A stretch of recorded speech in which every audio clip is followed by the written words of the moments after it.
Acupuncture மருத்துவம் மரபு வழியின் மகத்துவம் இயற்கை வழியில் நிலை பெறும் பஞ்சபூத தத்துவம்.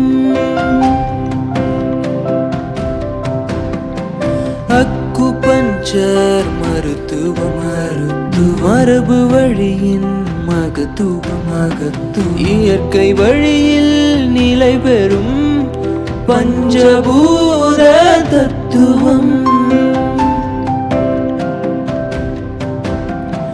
உயிரின் அசைவை நொடியில் உணரும் அதிசயம் உடலின் மொழியை உணர்ந்து கூறும் மருத்துவம். மனித மனமும் உடலும் சேர்ந்து இயங்குமே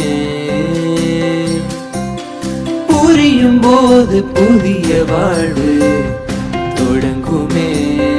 பிரபஞ்சமே